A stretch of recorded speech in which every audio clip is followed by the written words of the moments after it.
Hello, everyone. I'm Kayla. And I'm Silas, and this is The Adventures of Kayla and Silas, a podcast about everything travel. Each week, we cover travel topics that we find interesting and that we hope you will, too. So, this week, we are coming to you live from... Amsterdam. Well, it's not really live. It will be a few hours later. We are recording this the day that it's coming out. We got really busy this last week with a lot of things, but that is going to give us a lot to talk to you all about. So we'll jump in right away and give you our updates, and then we'll move on to the topics of today. The first update is that last week, if you missed it, we had a really fun episode with our very first guest, Catherine. Hello, Catherine. And she was sharing stories about her adventures traveling around the U.S. this summer. One thing that she did mention to us after we got off air last week was that she had another story to share. Basically, when they were in New York, the high school kids all saw these squirrels running around in Central Park and were very excited about it and pointed it out and said, "Oh, are those squirrels? Are those the squirrels in Central Park?" And their tour guide said, "Oh, yes, absolutely they are," and kept walking and said, "Let's keep moving, keep moving." And afterward, the tour guide leaned over to Catherine and said, "Those were obviously rats, but I didn't want to break their hearts, so I just said, let's keep moving." So they saw the rats. International students who were traveling with our friend from our story last week. They thought that the rats were squirrels.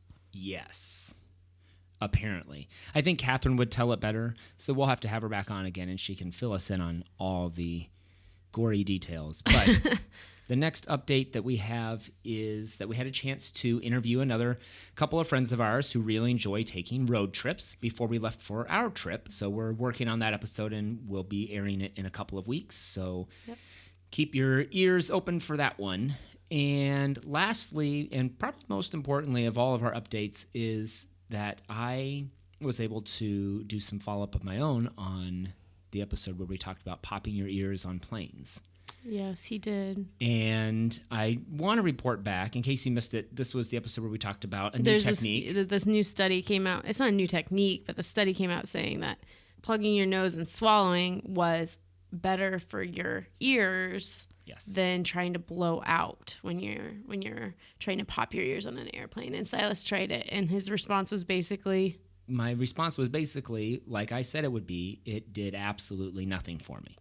So I followed my own advice that I gave all of you, and after that didn't work, then I tried something else, which was the technique where you blow out, and it worked fine. So I continue to use the swallowing technique.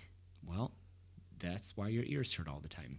What? So moving on to the first topic of our adventures around the southern part of the UK, we want to talk about why we went there.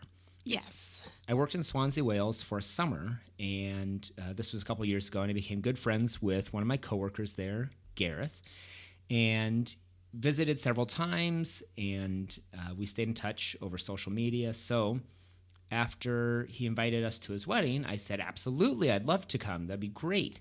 Now let me check with Kayla. And she agreed that it would also be a lot of fun, so we were able to find tickets and set up this whole trip. But the wedding itself was beautiful. It was a Saturday, and for those of you who don't know, Wales, and especially Swansea, for some reason, is incredibly rainy. The UK in general is a rainy place, but I feel like Swansea gets the most rain. I've never been with Silas to Swansea and not seen it rain in the course of 24 hours. Yeah, I mean, even in days where it said, oh, it's going to be sunny today, that means that there will be only light showers. It's mostly sunny. So we were very impressed that on the day of the wedding, it did rain a little bit in the morning, and then the sun came out, and it was gorgeous. And the whole afternoon, the rain stayed away, and we were very happy about that. But what we wanted to do was make a few comparisons between weddings that we have attended in the Midwest in the States and what we saw at this wedding in Wales. I've been filming wedding videos for the last 3 or 4 years now, and so I think Kayla and I together have been to somewhere around 50 to 60 weddings, something like that. Yeah. Haven't actually counted up, but we're it's a lot. professional wedding goers. We are professional wedding goers. And we noticed some very interesting differences that we wanted to talk about. And I'll let Kayla start with hers because I think this is the very first thing that we noticed when we got there. Yeah, and I would just add that for the most part, the wedding was very similar to what we see in the U.S., especially in the Midwest, I guess. So we really had to look for differences. But the first thing was we showed up and went to get a drink, I think, and then we came back outside. And once we got back outside and I could see where everyone was hanging out, I got a little panicky because every woman was wearing like a bow or a headband, sort of a bow / headband thing in their hair. That was very... like a big... Yeah, it was very ornate. It was very poofy. Poofy is probably not the right word. No, poofy is not the right word. But they were not small. They were not small. They were very obvious. And everyone had them. And they're all different colors and matched with their dresses and all this. And I thought, oh, crap. I was supposed to wear one of these things, whatever they're called. Headband, bow, giant thing on my head. And later in the night, we had made some friends by then. We said, I feel out of place. Should I have been wearing one of these? And they said, oh, this is a very English thing. Very British thing. You know, we always, for races and for weddings, we always wear these. I said, well, what are they called? Oh, well, they're called fascinators. And I actually had heard that word before. Sure. But I wasn't expecting to come across them at our friend's wedding, which was, I mean, it's a formal occasion, but it's not like their wedding was like this super, super, super formal event. Right. It was definitely formal. I mean, all the men had suit jackets, which in the Midwest is not customary. Usually people especially in the summer. Especially weddings in the summer, suit jackets go by the wayside as quickly as they possibly can. And almost all the women were wearing heels, which I found to be a little different than at home because I think you'd see a lot more flats at home, even at a formal wedding. Exactly. So the fascinators were really the first thing that caught our attention. I knew going into it that I was going to have to wear a suit. I asked Gareth that point blank. I said, will people be wearing suits or not? And he said, oh, I think everyone will be. And I said, all right, perfect. I will make sure that I adhere to the dress code, and brought a suit. But the next thing that we noticed was the ceremony itself. Yep. It was very legal, for lack of a better word, which...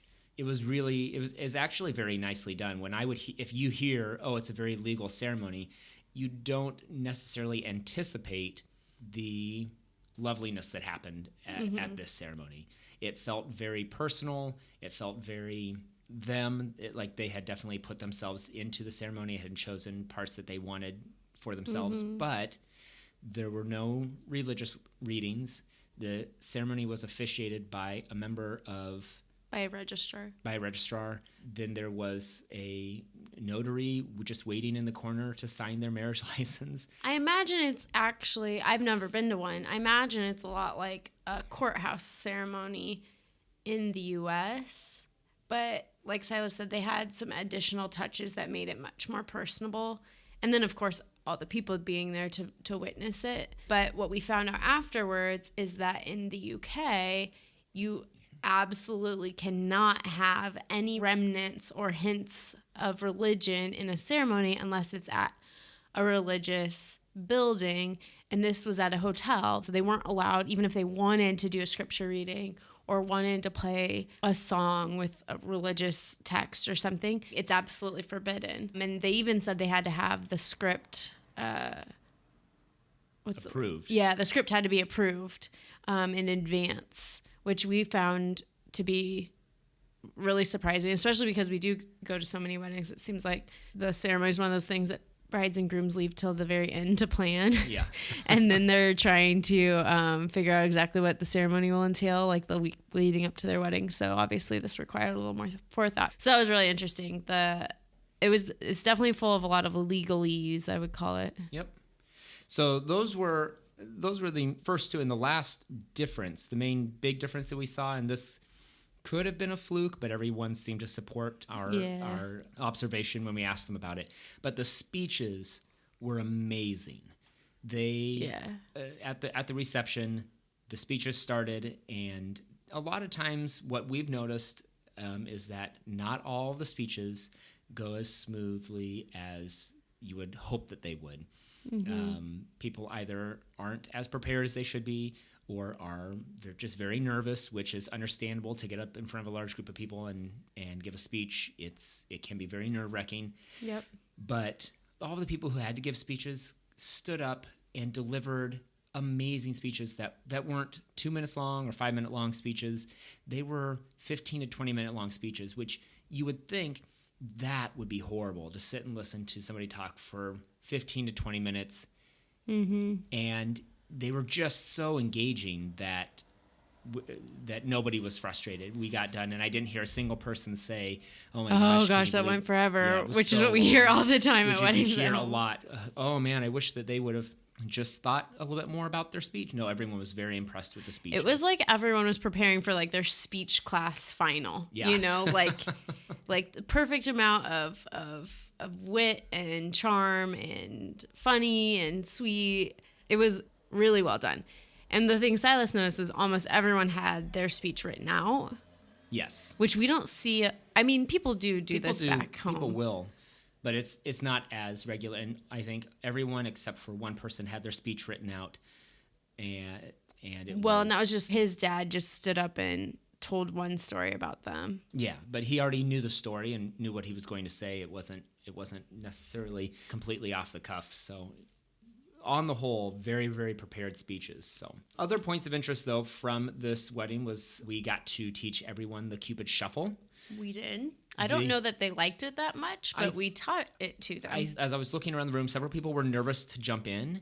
A couple people were like, "Oh, I don't know if I can get the steps," which is funny because if you don't know this, the Cupid Shuffle has the steps as the lyrics. So they tell you go to the left, go to the right. And there's like basically 3 things you have to do. Yeah, and you turn around. It's very, very simple, but it was interesting because several people said it was a lot of fun. And I said, you have to do it at the next wedding. And some people said, yes, absolutely. And other people said, maybe.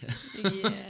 And they said, oh, is this a new song? And I said, it's been out for we figured out it was like a decade. I remember it was out when I was in college, so yeah. Also, we were noted during the speeches as the guests who traveled from farthest away, so we got an award of sorts, which was nice.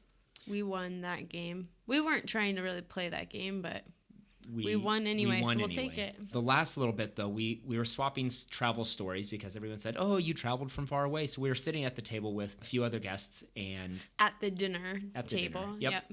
And while we're sitting there, we're all swapping travel stories. And this one guy told a story that I want to share simply because I think that it makes a very good point that we can share as a travel tip for anyone who's looking to take a trip soon. But the story goes like this, that he got to the airport and was going through security, and they put his bag on the conveyor belt and it went through the scanner and came out the other end, and they said, sir, you need to come with us. And so they took him to a room and they said, we have found on the scanner a knife, and we are going to open this up and we're going to tear all your things out until we find the knife. Sorry, this is what has to happen. He said, well, I don't have a knife. I didn't bring a knife. They said, we saw a knife on there and we're sure it's a knife. And he said, no, I know it's not a knife. And then he thought, wait, I believe what you're looking for is my keychain, and it's shaped like a surfboard. And they said, no, sir, we saw a knife. You need to calm down. And he's like, well, fine, you can do that. Just look for it. And it's in the sleeve. And like, we're going to have to take everything out of your bag. And they go to unzip the top of his bag, and he said, no, don't do that. It'll explode. What he meant was his stuff is going to fall out. His bag was very full, and everything was going to fall out aggressively all over the table. But he told a bunch of security guards that his bag was going to explode if they opened it. So tip number 1 from this podcast, don't use that word to describe your luggage. Or anything. Or anything remotely similar to anything scary things at an airport. Exploding anything. Something similar to that actually happened to me the last time we flew. It might have been when we were in Italy. I had so much change in my wallet that together it looked like this like very heavy mass that could be a weapon or something. Oh, yeah, I do remember that. And they went through my bag forever, and I couldn't figure out what they were looking for. And even if they could have described it, I don't think I would have been any help.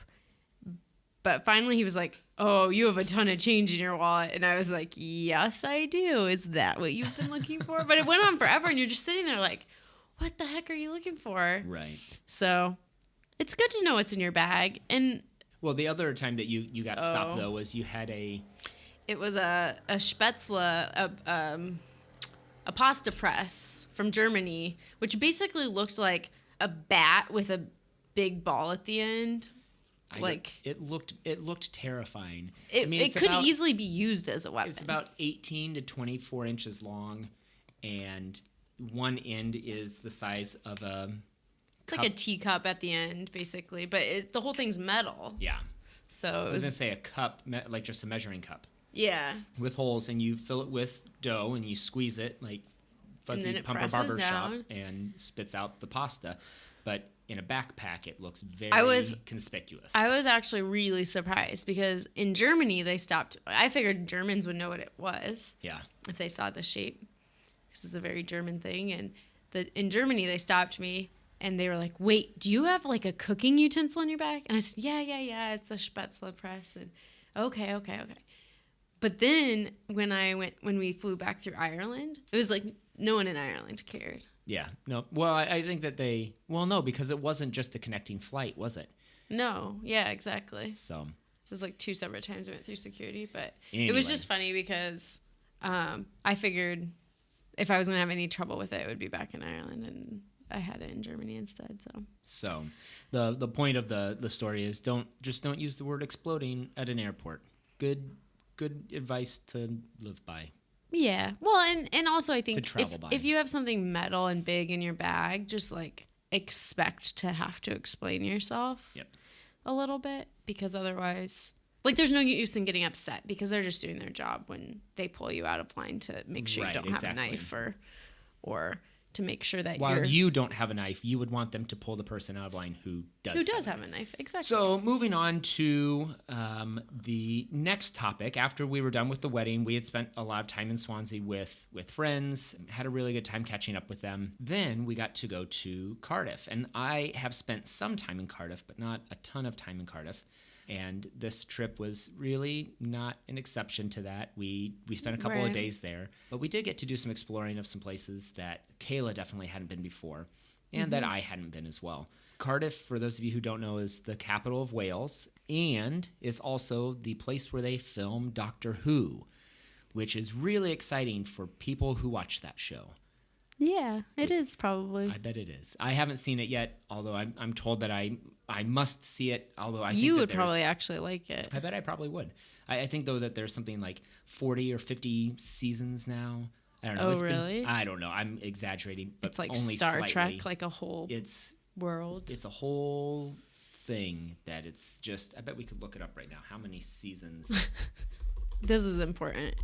While he's looking that up, I'm going to just share a little background on this trip, which maybe we haven't described before, is that we didn't actually get invited to this wedding until a couple months ago, and I had just taken all my vacation at work. So we were a little bit limited with this trip in terms of how long we could come to Europe.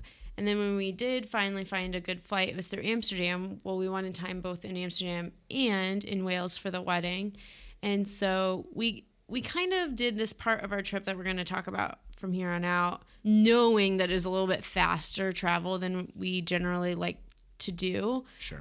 So we wouldn't recommend people go through Cardiff and then the following couple cities as fast as we did, but given our time constraints and knowing that we wanted to come back to Amsterdam, we'll go back to Wales at some point and we can spend more time in Cardiff, for instance. So you'll get to hear what we did with just basically a day in each town, I think. Did you figure out Doctor Who? So right now it's showing 167 episodes, but I feel like there's a different backstory here because it says 2005. Since 2005, there's been 167 episodes. Yeah, but I feel like there was an original series, too, that had a lot of episodes. Well, if you know something about Doctor Who, let us know. Yeah, write in and give me the lowdown so that we can clear the air on this, because it's really troubling me. Yeah, it seems like not that important of a thing. It'll be all right. We can talk. We can move on, I think, probably. I think you're right. So that's a little bit about Cardiff. There's a lot more to learn, but what we ended up doing when we first got to town was we went to a restaurant called Giovanni's, and it was off the recommendation from a couple of strangers that we met, grabbing a Sunday roast at the hotel. Back in Swansea. Back in Swansea. So we were sitting down having a nice Sunday roast, and the couple next to us said, "Oh, where are you from? Where are you traveling?" Our American accents stand out like a sore thumb there. So, yep. So people often will ask, "Oh, what are you doing here?" And Swansea's at the end of the train line from London, and so not very many people with American accents make it down there regularly. It's not not as frequently as to London itself. But we said we were headed to Cardiff, and they suggested Giovanni's, and they also suggested a place called Live Lounge for some live music. And they said Live Lounge just has live music all day, every day. And we showed up, and as soon as we got there, a band was setting up, and about 20 minutes later, they started playing a show, and it was really cool. Really fun atmosphere.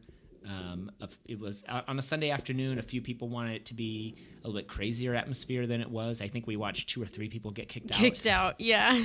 And I looked down, and I didn't really think that they were doing anything egregious, but they were. The first one I saw, he had pulled his shirt off and was like swinging around his head like a lasso. But he was singing a song in a group, and then everyone as was cheering soon and as excited. he was done, he put his shirt back on, and then after that, the security guards escorted him out, and I was like, "Ooh, we don't want to mess around in here." No messing around there. But both were good recommendations. We appreciate this random couple who was seated next to us at lunch that day because we really weren't sure what to do for dinner or drinks back in Cardiff that night. And so that worked out really nicely. And Giovanni's must have been like a place to be because every table was full, and you know the places where you walk in, they're like, "Wait, do you have a reservation?" And you're like, "Oh, crap, should I have made one?"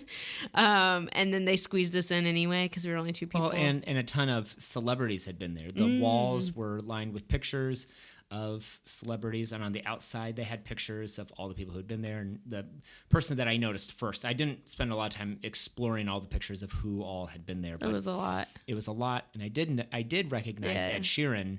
That was the first thing he said. He goes, "Oh, Ed Sheeran's been here. Let's go and eat." And so it was, but it was really nice. It was really good Italian food. We had a good dessert and dinner. We had all the courses. And it was a really good time. But the next morning, we did the kind of the big thing that we wanted to do in the Cardiff area, which was going to a place called St. Fagans. And this is a National Museum of Wales. And I liken it to a living history museum because they have buildings from all over the country and from across multiple centuries, and they've deconstructed them brick by brick and rebuilt them at this museum. The space is very, very large. I tried to describe it to Kayla, but I didn't explain it very well because we got there and she said, "Oh, that's the museum." And she pointed to a little group of houses that she could see from the outside. And then we got inside and we grabbed a map and she said, "Oh my gosh, that was like 2 out of like 60 buildings." Yeah, and so it's massihad how long did we walk around there? We stayed hours? for 2 hours. But we had a little bit of a time constraint these last few days on the road. Yeah. And we certainly could have stayed there longer. And there were some really fun things happening that day. Oh, there was like a carnival for kids, and there was like a craft show. And so if you were the right kind of person, you could have spent a lot more time there. We were not the kind of people to be buying crafts since we're currently living out of a backpack. Right. Nor did we really need to spend time at the carnival part, but we could have. It would have been something to do, and it just getting to walk around the buildings, though, it's really cool because you get to see what life was like for people who used to live and work in these buildings. Mm-hmm. And they have people around who can answer questions, and they have signs with lots of information about the buildings. And some of the buildings have, like Silas said, this kind of living history museum quality where, like, when you go to the blacksmith shop, there's actually someone who's in there who's doing the work and showing you how someone would have made something for, ages ago. Yep. And what I learned, because the way Silas always described it was like, they've torn off. Just a second. The reason I was able to describe it, when I studied abroad in Swansea, this was a location that I visited. And then when I went back and worked at the International Development Office at Swansea, I talked them into letting me go again to take pictures of the site for the office so that they could use it in any promotional materials that they wanted to. Yep. But go ahead. Sorry.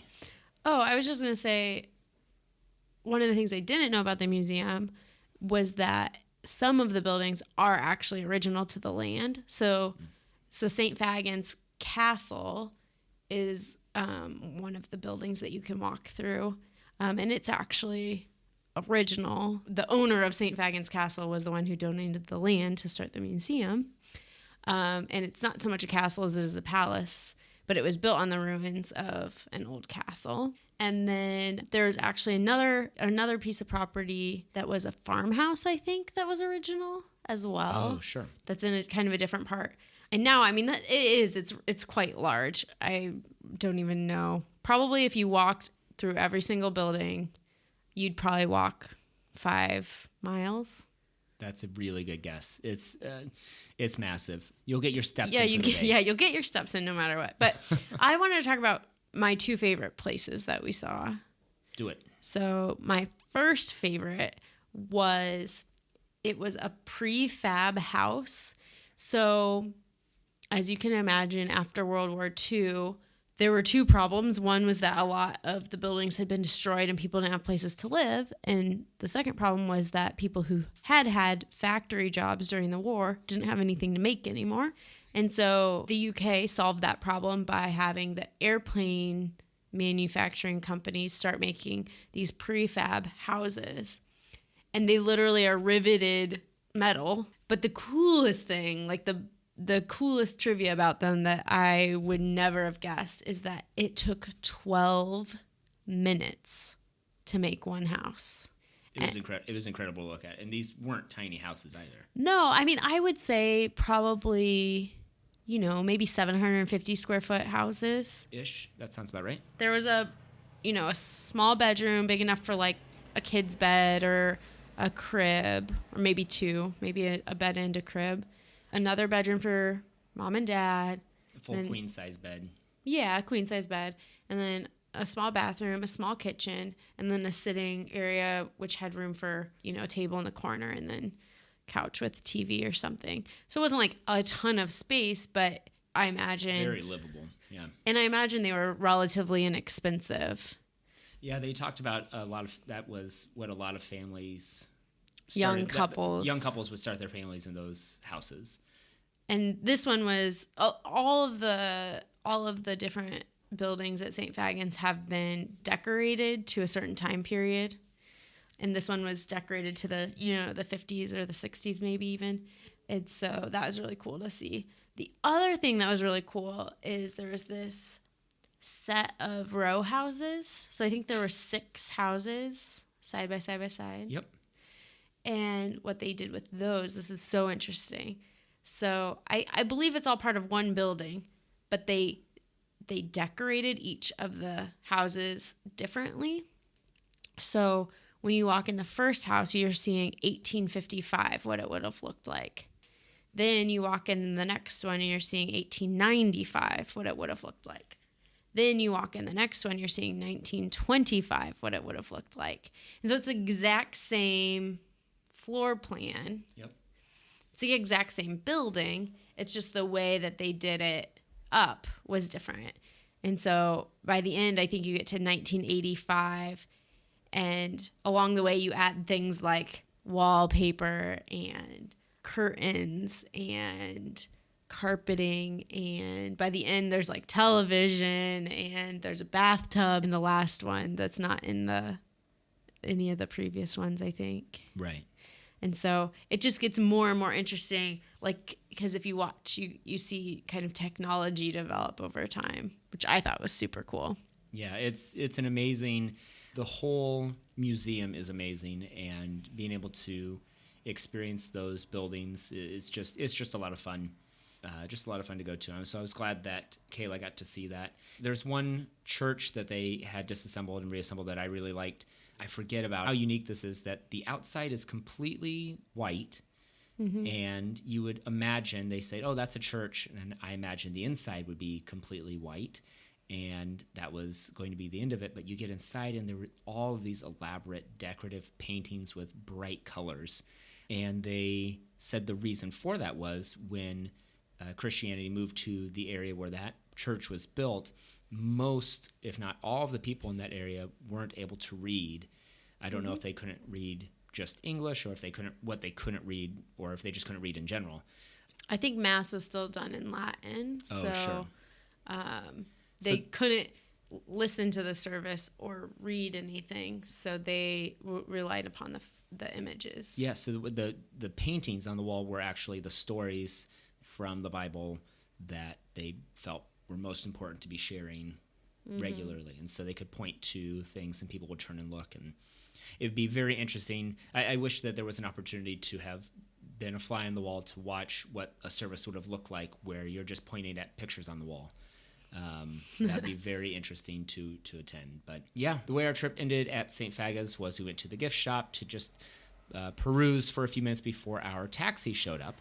While we were in there, I found a little book that had traditional Welsh dishes, and so I decided to get that little cookbook, and I'm excited to try some of those out. So you might be hearing about that in the future. But Silas's Welsh cooking adventures. Welsh cooking adventures. It will be adventurous, I'm sure.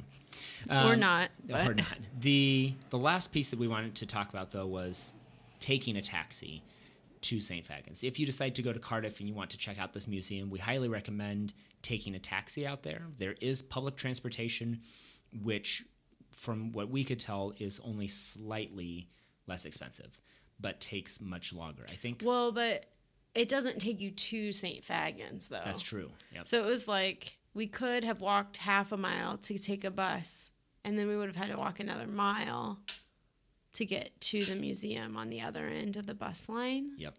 According to like Google Maps, public transit. And so maybe the locals knew a better option. I'm not sure, but we were a little afraid that we'd get out there and we wouldn't be able to get a taxi back, but it was super easy. We just asked at, we asked at the front desk. And they said, oh yeah, no problem. We do this all the time. So it wasn't something that they were doing special for us either. It was a regular thing, but it only cost about £10 to get out there and £10 to get back. So it was worth it with our time frame as well, because we didn't have very much time. So that allowed us to be at the museum for a little bit longer. Yep. So after that, we got back into town. We went to Cardiff Castle briefly. We wanted to go in, but unlike St. Fagans, which was free, the Cardiff Castle did cost, and we said we don't need to. And it was expensive, so we didn't go inside. Maybe if we come back and we have a whole day that we could spend there. Yeah. But we were only going to, wander in for a few minutes, yeah. And so it wasn't worth it to pay to go inside. But I think it'd be interesting because it's a huge castle, actually. Huge castle, lots of interesting history to be learned in there, and lots of cool things. So we definitely something that I like to do in the future, but we would definitely need more time than 15 minutes. So the other place I would go if we went back to Cardiff is, so there's another national museum right next to the city hall, which we walked to after. Yeah, but we didn't get to go in the museum at all, so that would be really interesting as well. Because St. Fagans is kind of a different kind of museum. I think the National Museum of Wales, which is right there next to City Hall, would be really cool. So after that, we hopped on a train and we went straight to Bath. Hey everyone. So this week's episode ran just a little long, and we wanted to make sure that we got one out today. So we've cut the episode in half, and you get part 2 of this episode next week. As always, we ask that you leave any questions you have in the comment section below. Or if you have a specific question, feel free to email us directly or connect with us on social media. Our email address is kaylaandsilas@gmail.com, or you can follow us on Facebook, Twitter, Instagram, and Pinterest by searching Kayla and Silas. Once again, we're Kayla and Silas wishing you luck on your upcoming adventures.